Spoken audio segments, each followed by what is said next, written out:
Assalamualaikum warahmatullahi wabarakatuh.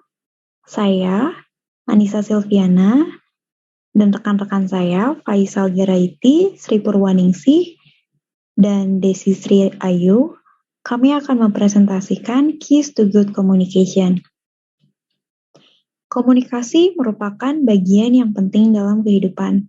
Sebagian besar waktu kita habiskan untuk berkomunikasi dan bersosialisasi, baik dengan keluarga, lingkungan sekolah, lingkungan kerja, dan juga lainnya. Tanpa komunikasi, kita tidak akan bisa menyampaikan pendapat dan ide kita kepada orang lain, begitu pula sebaliknya. Mengapa komunikasi sangat penting dalam suatu proyek? Suatu proyek tidak akan berjalan sesuai planning jika komunikasi di dalamnya tidak terjalin dengan baik.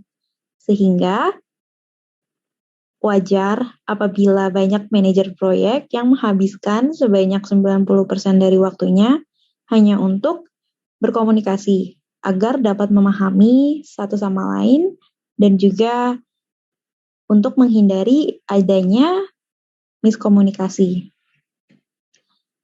Selanjutnya adalah tahapan manajemen komunikasi. Yang pertama, perencanaan komunikasi. Yang kedua, distribusi informasi. Yang ketiga, pelaporan kinerja. Dan yang terakhir, mengelola stakeholders.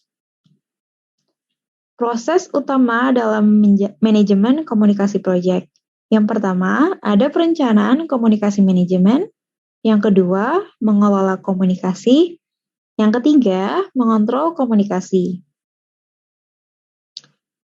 Berikut cara-cara atau tips agar komunikasi menjadi efektif dan juga efisien dalam suatu proyek. Yang pertama adalah berfokus kepada kebutuhan komunikasi kelompok dan individu. Seperti yang kita pahami bahwa tiap individu dan juga kelompok memiliki kepribadian yang berbeda. Seperti beberapa orang yang introvert dan intuitif, mereka lebih berorientasi kepada pemikiran. Sedangkan itu sangat berbeda dengan kepribadian orang-orang yang ekstrovert. Mereka lebih berorientasi kepada sensasi dan juga pada perasaan.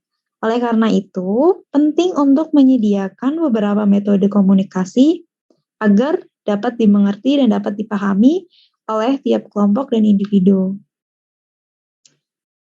Berikutnya adalah bijak dalam memilih metode formal dan informal untuk berkomunikasi.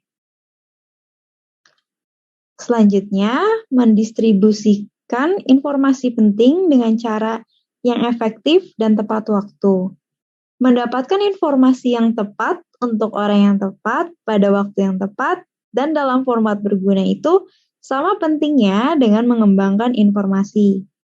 Saat ini, teknologi sangat cocok digunakan untuk meningkatkan distribusi informasi, karena lebih efisien, hemat waktu, dan juga mudah diakses di mana saja.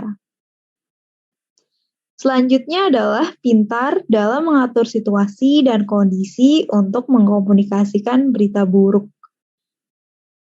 Selanjutnya adalah menentukan jumlah saluran komunikasi. Seperti yang kita ketahui, aspek komunikasi penting lainnya adalah jumlah orang yang terlibat. Semakin banyak orang yang terlibat, kompleksitasnya juga akan semakin meningkat. Karena ada lebih banyak saluran atau jalur di mana orang dapat berkomunikasi. Maka dari itu, seorang project manager harus mencoba membatasi ukuran tim atau subtim untuk menghindari komunikasi yang terlalu rumit. Jadi, kesimpulan dari presentasi mengenai Keys to Good Communication adalah komunikasi yang buruk akan menyebabkan koordinasi dan kerjasama tim yang buruk juga. Project manager akan sering berkomunikasi dengan timnya, melaporkan progres serta kendala kepada klien, lalu juga melakukan negosiasi dengan vendor. Maka dari itu, kemampuan komunikasi yang mumpuni sangatlah penting dan harus dimiliki oleh seorang project manager. Sekian dan terima kasih untuk presentasi kita hari ini. Semoga bermanfaat dan dapat dimengerti.